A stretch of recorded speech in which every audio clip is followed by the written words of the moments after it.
누가복음 17장 11절부터 19절까지의 말씀을 같이 보았는데, 여기 10명의 나병 환자를 치료하시는 우리 주님에 대한 이야기가 거기에 나와 있습니다.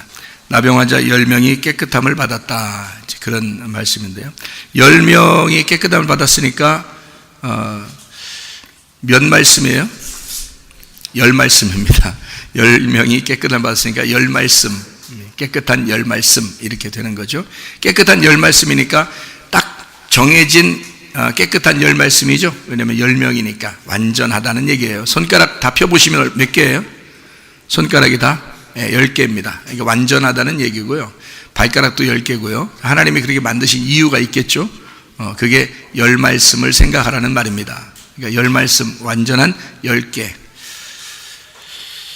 그래서 10명의 나병 환자가 고침을 받았으니까 9명은 고침받고서 갔죠. 제사장한테 보이러 갔고요. 그 다음에 1명은 돌아와서 경배하고 예배를 드렸다. 엎드려서 경배했다는 영광, 하나님께 영광을 돌리면서 엎드려서 발 아래 엎드려 감사했다는 걸 보니까 예배를 드렸다, 이제 그런 말씀이거든요. 그러면은 9명은 예수님이 기다렸어요. 왜 안 오지? 이렇게 얘기했단 말이에요. 왜 안 오지? 그러면은 오기를 바랬다는 얘기잖아요. 그럼 고쳐놓고, 그럼 고쳤으면 됐지, 뭘 또 기다려요? 예수님이? 여기서 기다리는 이유가 있겠죠, 예수님이. 그러면 뭐 분명히 예수님 뭔가 이유가 있을 거야, 뭐 기다리는 거예요. 뭐 왜 딴 사람들 안 기다려, 고쳐주고 그냥 보내더니 왜 이 사람들은 9명은 왜 또 꼭 기다려요? 이상하잖아요. 9명은 일부러 또 기다리잖아요. 이상하잖아요. 그래서 왜 기다릴까? 기다릴 수밖에 없는 예수님의 마음을 생각을 해봐야 되겠죠, 그죠? 예수님 마음을. 그러니까 왜 19명은 기다릴 수밖에 없을까, 예수님이?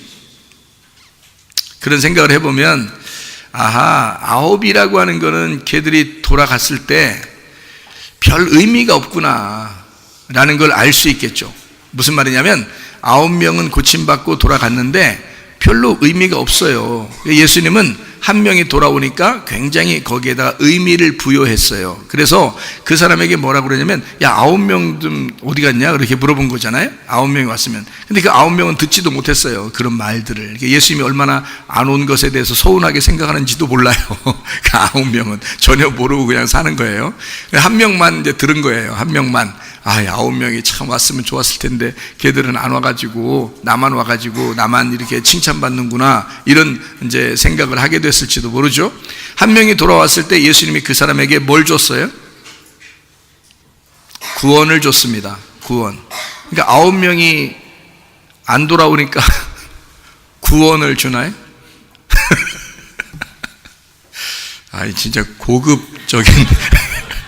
고급적인 얘기인데, 9명이 돌아오지 않으니까 이 1명에게 구원을 줌으로써 완전케 만들었다. 어때요? 자, 무슨 말일까요, 이게? 그러니까 9명도 이 1명도 다 몸은 어떻게 됐어요?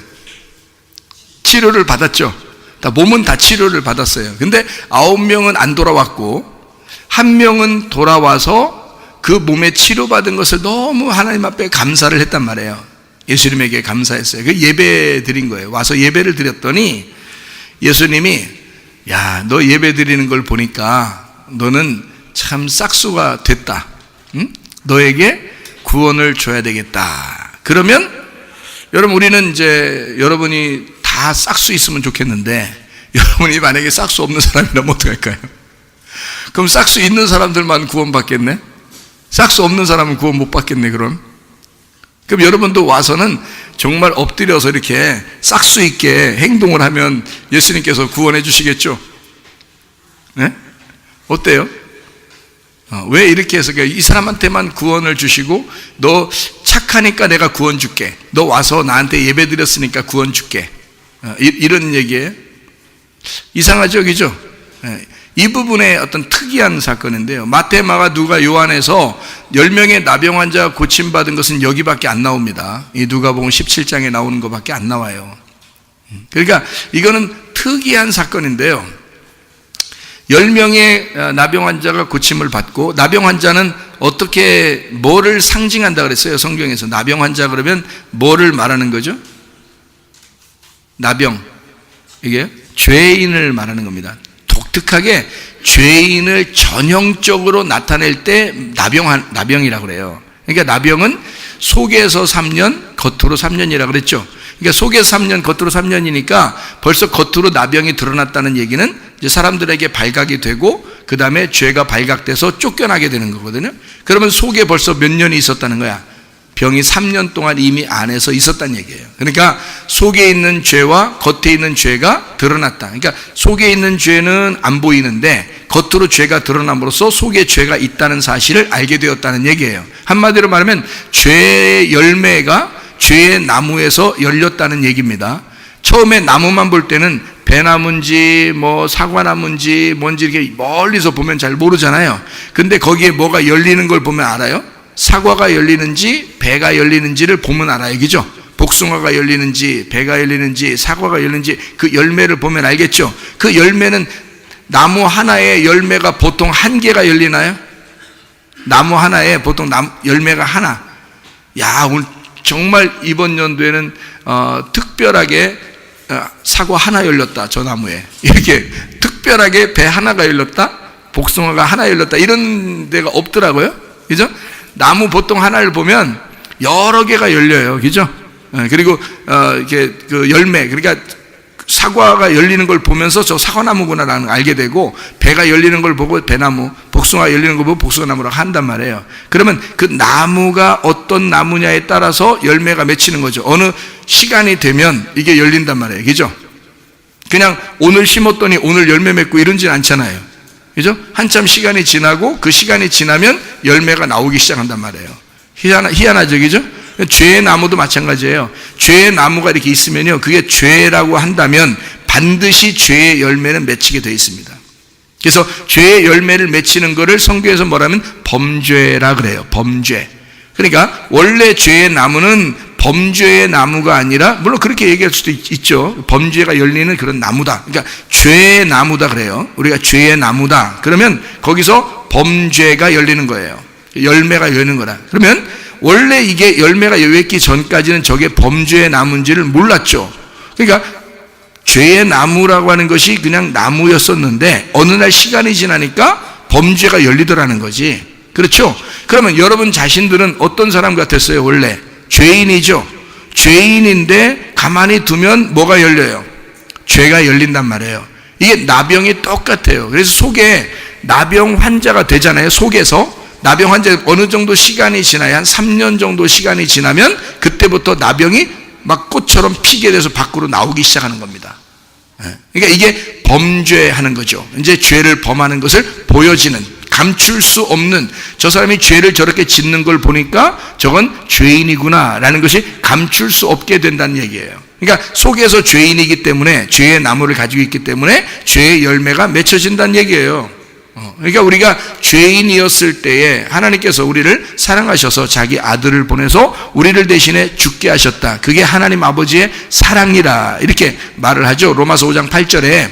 마찬가지로 우리가 원래 착해서 하나님이 우리를 위해서 구원하신 것이 아니고, 우리가 원래 죄인이었는데 나무가 죄의 나무예요. 그 죄의 나무가 성경에서는 어떻게? 선악과 나무라 그래요. 그러니까 선악과 나무를 가져서, 선악과 나무의 특징이 뭘까요?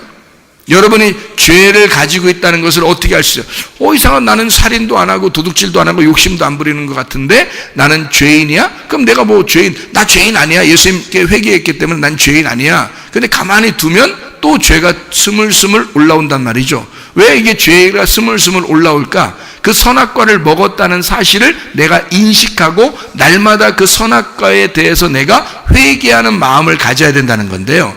이게 이제 죄로부터 돌아서는 회개의 마음인 거거든요. 그러니까 그걸 안다는 거죠. 우리는 선악과를 이미 먹은 자들이에요. 선악과 먹었다는 사실을 아는 사람들에게만 생명나무의 열매가 주어지는 거거든요. 그러니까 그냥 생명나무 열매를 주는 게 아니에요. 선악과 나무를 먹었다고 인정하는 사람에게만 생명나무를 주는 거예요. 그래서 선악과 나무를 먹었다는 사실을 어떻게 알아요? 가만히 두면 죄를 짓더라는 거죠. 회개했는데도 죄를 짓더라는 거죠. 왜냐하면 이게 선악과 나무를 먹었기 때문에 우리 자신이 선악과 나무이기 때문에 그런 거예요. 자신이 선악과 나무니까. 그래서 죄가 속에 있는데 이것이 겉으로 범죄함으로 드러나는 거죠. 자기는 그렇게 안 하려고 해도 그것이 나타나는 거예요. 자, 선악과라는 게 특징이 뭐예요? 선악과, 이게 특징이 뭐예요? 선악과라고 써있지 않죠, 성경에.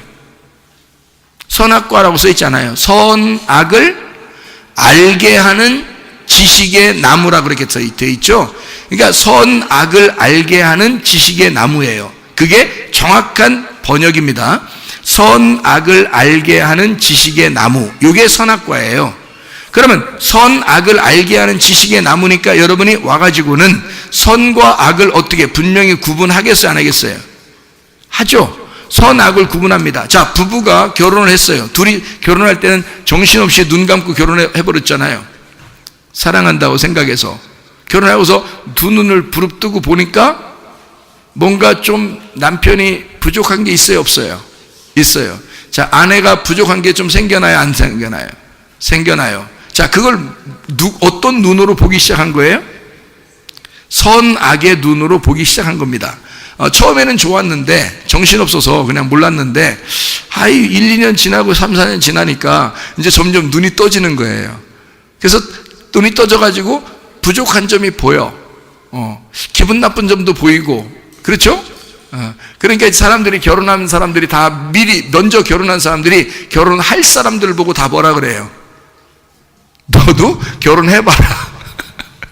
결혼해봐. 다 알아. 좀만 지나봐라. 우리는요 너무너무 사랑해서요 이렇게 결혼을 그려.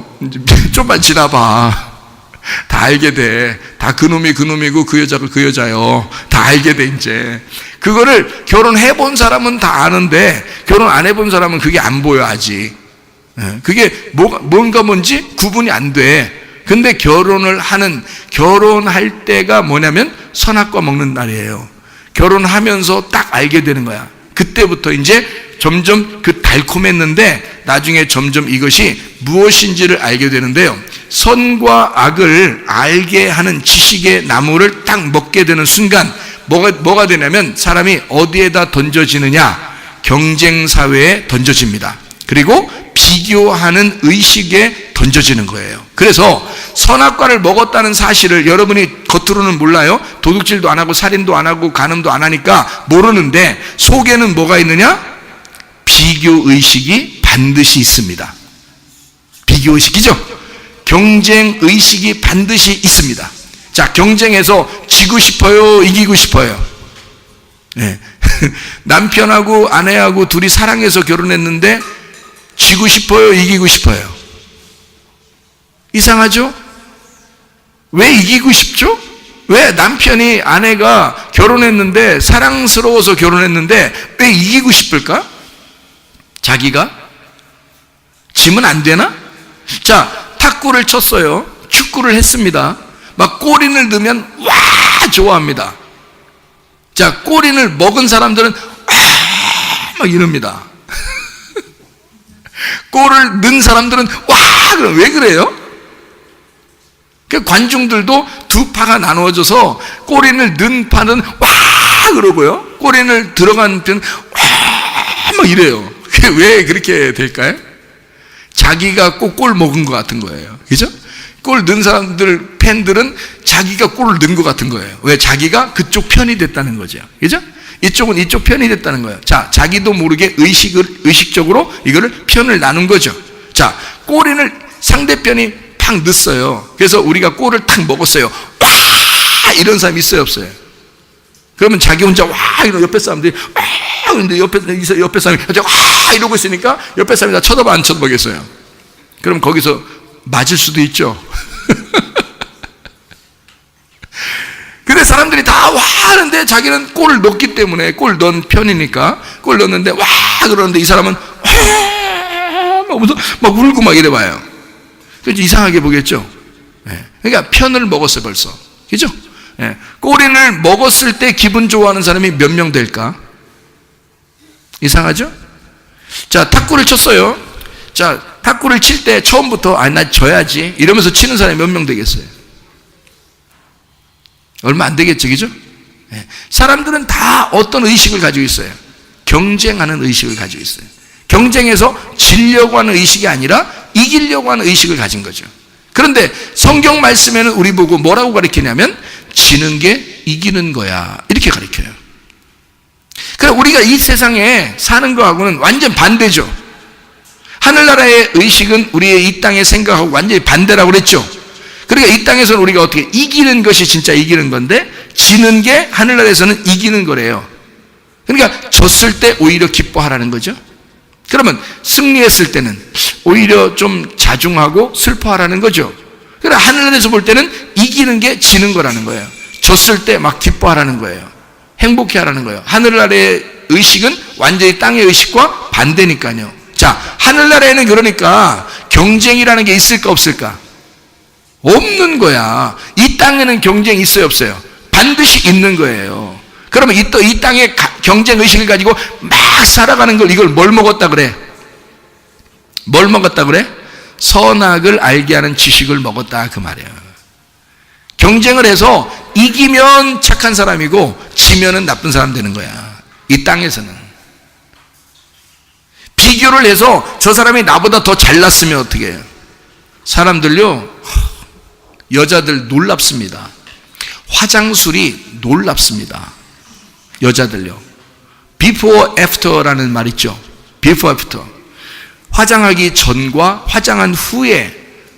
그래서 어떤 남편이 결혼을 하고 화장을 지운 여자 보고 다른 여자인 줄 알고 밖으로 나갔대요.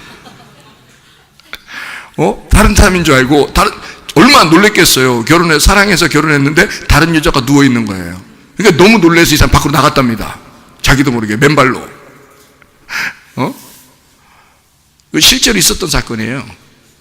여러분, 이게 얼마나 이게 발달했으면 화장하기 전과 화장한 후가 너무 다른 거예요. 자, 사람들은 자기를 포장해요. 왜? 다른 사람과 비교하기 때문에 그렇습니다. 예를 들어서 자기 혼자 에덴 동산에 살고 있다면 어떨까요? 그게 이쁜 건지, 그게 못생긴 건지, 그게 뚱뚱한 건지, 그게 날씬한 건지, 그게 키 큰 건지, 그게 키 작은 건지, 그거 알아요? 에덴 동산에 아담과 하와가 키가 60cm였어, 둘 다. 목사님 봤어요? 못 봤어요. 그냥 제가 지어낸 얘기예요. 그냥 60cm씩이라고. 그러면 그때 당시에 그럼 좀 더 올려줄까? 아담과 하와 키가 1m씩이었어. 어때? 알아요 여러분? 성경에 나와 몇 cm시라고? 안 나와요. 그런데 우리는 그 사람들이 어떤지 잘 몰라. 그냥 그 사람들은 그냥 그게 원래 그냥 자기들 삶인 줄 알아요. 왜냐면 아무도 없으니까. 그렇죠? 그런데 지금에 와서는요, 사람들이 다 어떻게 해요? 비교 의식을 가져요. 그리고 선악과를 먹고 난 다음에는 그렇게 하나도 둘 다 벗었는데도 안 부끄러웠었는데, 선악과를 먹고 난 다음에 바로 어떻게 해요? 둘만 있는데 어머 그래요? 왜 그래요? 어머 그래. 야, 아담과 하와 둘이 있는데 뭘 어머야. 이상하잖아요. 벌써 뭐가 딱 생겼다는 거예요. 선악과를 먹자마자 비교의식이 생기고 경쟁의식이 생기고 뭔가 부끄러워진 것이 생각난 거예요. 자, 그 전에는 전혀 안 부끄러운데 지금은 부끄러워졌단 말이에요. 자, 왜요? 사람들이 경쟁을 왜 해요? 왜 비교를 해요? 자기 열등감을 갖습니다. 어떤 사람이 막 교회에서 열심히 기도하면은 저 사람 열심히 기도하는가 보다 이렇게 하면 되잖아요. 경쟁을 해. 비교의식을 가져. 저 사람 열심히 기도하니까 하나님이 저 사람 더 사랑할 거야. 그럼 자기는 난 덜 사랑할 거야. 기도 안 하니까.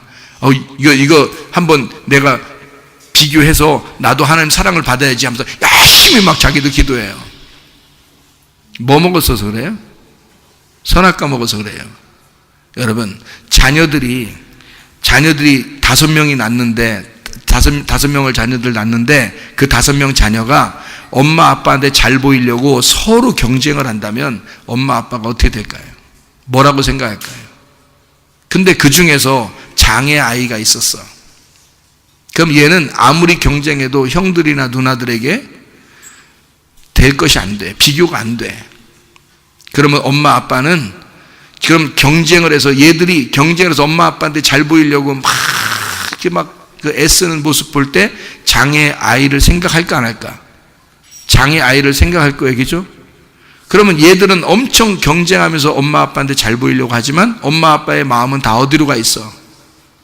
장애 아이한테 가 있어. 그래서 얘들한테 뭐라 그래?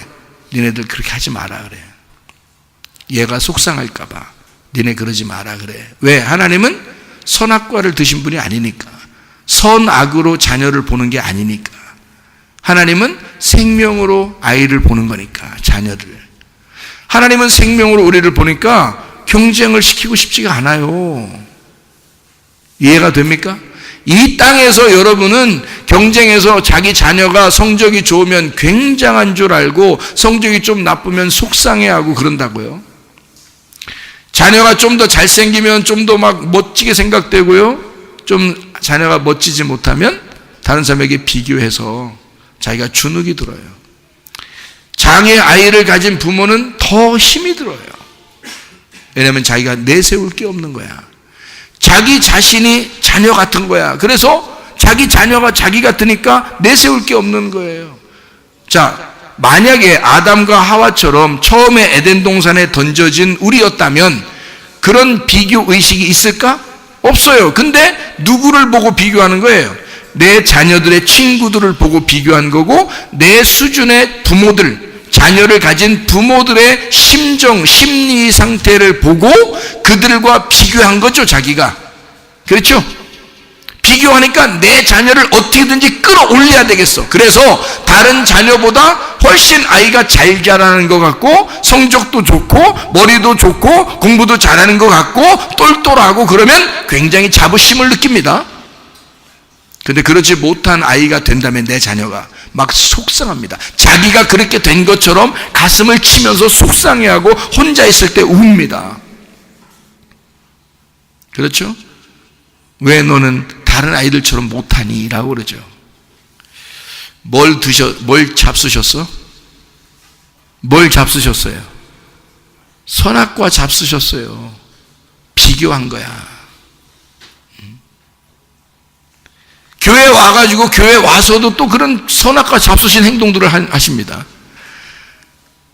서로 비교하고 서로 경쟁하고 서로 열등감 가지고 서로 우월감 가지고 그럽니다. 그게 교회냐고요? 교회 그렇지 않습니다.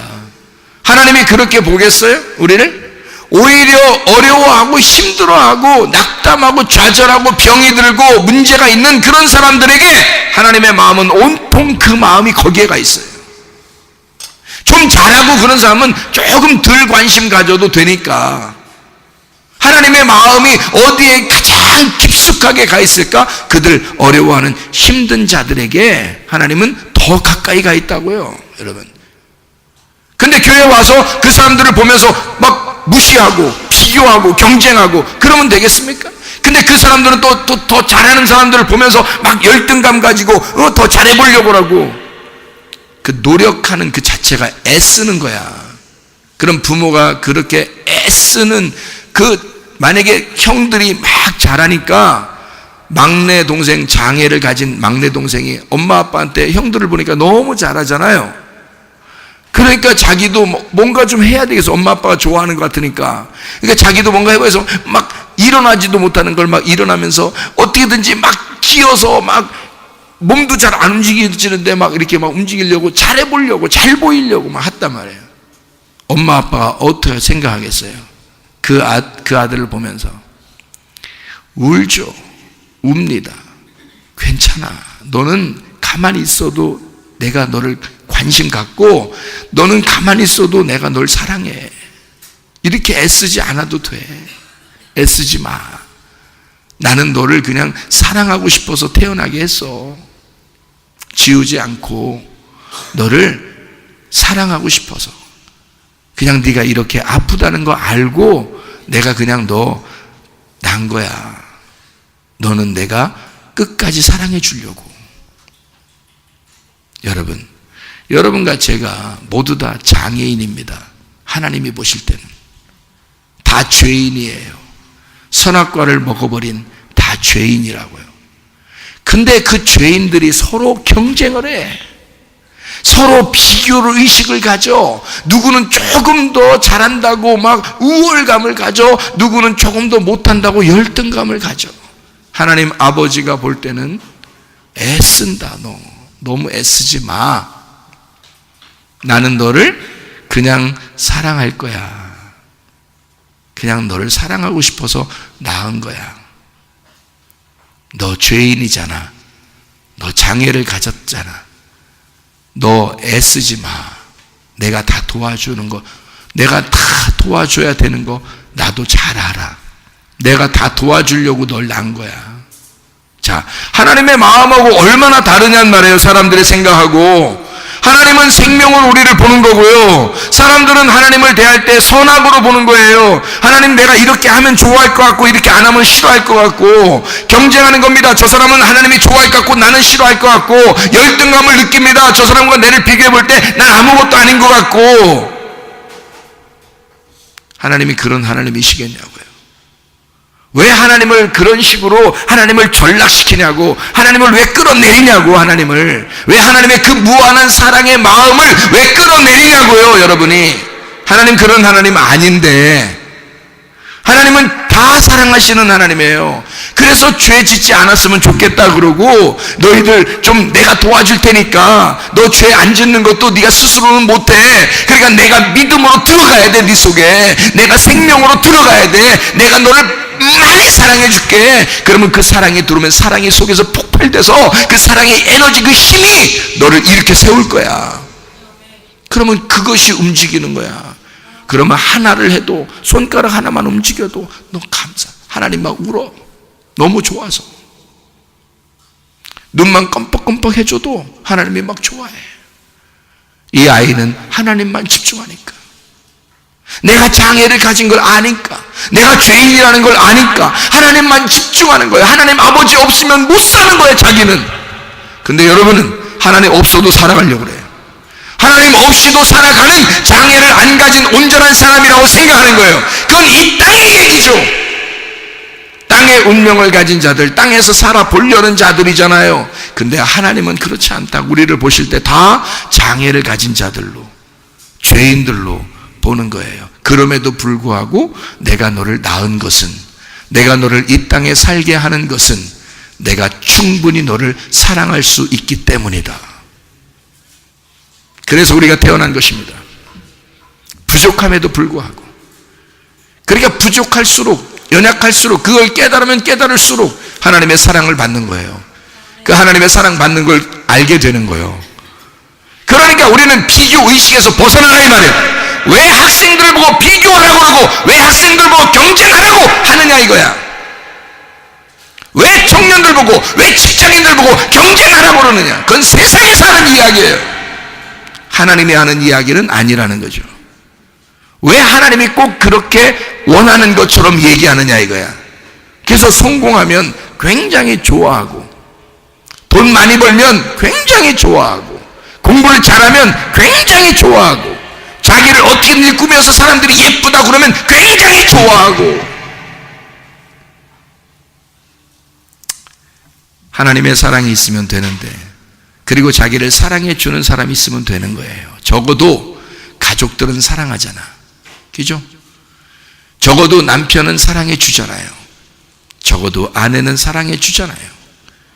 그러면 되는 거야. 이 땅에 자기를 사랑해 주지 않는 사람이, 자기를 사랑해 줄 사람이 한 명도 없는 사람은 없어요. 누구라도 사랑할 수 있도록, 또 사랑받을 수 있도록 하나님이 만들어 주신 거야. 그게 하나님의 배려예요. 그게 하나님의 사랑이라고. 우리 아내에게는 내가 사랑입니다. 그러니까 하나님은 나를 우리 아내에게 주신 거예요. 그래서 우리 아내를 깊이 사랑하라고, 그냥 즐겁게 여기고 기뻐하고 사랑하라고. 그래서 나 때문에 우리 아내가 즐거워하라고, 우리 아내는 나를 위해서 나의 행복이 되라고 하나님이 주신 거라고요. 나를 사랑하라고 주신 거라고요. 그러니까 서로가 사랑하는 것, 그렇게 사랑받고 사랑하는 것이 하나님의 마음이다. 하나님이 우리에게 어디 보여요? 하나님이 보이지 않죠. 그러니까 어디 마음에 들어가서 우리에게 사랑하는 거예요? 부모님의 마음에 들어가서 자녀를 사랑하고 있는 거야. 남편의 마음에 들어가서 아내를 사랑하고 있는 거야. 아내의 마음에 들어가서 남편을 사랑하고 있는 거예요. 자녀의 마음에 들어가서 부모를 공경하게 하라는 거야. 하나님이 참 사랑스럽죠. 하나님 안 보여요. 하나님이 어디에 계시면 우리가 그분을 만나러 가야지. 근데 그렇지 않아. 어느 사람에게든지 다 들어가 있어서 우리가 태어나 이 땅에 던져지는 순간 하나님이 우리에게 들어와 계셔. 같이 있어요. 그 하나님이 뭐니까? 생명이니까. 하나님이 살아있는 생명이니까. 하나님만 생명이잖아요. 그러니까 하나님 없이는 우리 인간은 생명이 없는 거예요. 그렇잖아요? 생명을 호흡해서 주신 분이 하나님이시잖아요. 흙덩어리가 뭔 생명이 있어요? 흙덩어리를 아무리 주물딱주물해서 사람처럼 아무리 예쁘게 만들어놨어도 그 속에 하나님의 생명이 들어가지 않으면 이건 흙덩어리에 불과하다고. 그렇죠? 그런데 그 속에 생명이 들어갔잖아. 그러면 여러분이 뭐 생명 빠지면 여러분 뭐 대단한 것 같아요? 여러분에게 생명이 빠져나가면 여러분 아무것도 아니야. 그래서 여러분에게 아무것도 아닌 나에게 생명이 들어온 거예요. 생명이 들어와서 내가 살아있는 동안 그 생명은 떠나지 않고 계속 살아있다면 같이 있단 말이에요. 그 생명이 나보고 뭐라고, 우리 보고 뭐라고 그래? 상대방을 사랑하라고 그래. 그 생명은 사랑의 힘을 가지고 있으니까. 생명이라는 하나님은 사랑의 힘을 가지고 있으니까 나보고 생명이 들어와서 사랑의 힘을 발휘하라는 거지. 이해가 돼요? 그래서 아내를 사랑할 수밖에 없는 거고, 아내는 남편을 사랑할 수밖에 없는 거고, 자녀는 부모를 공경할 수밖에 없는 거고, 부모는 자녀를 사랑할 수밖에 없도록 만들어놨다는 말입니다. 그게 사랑이에요. 그런 하나님의 사랑, 완전한 사랑, 그게 영혼 구원이에요. 영혼을 치료하는 거. 몸만 치료하는 게 아니고 영혼을 치료하는 거란 말이에요.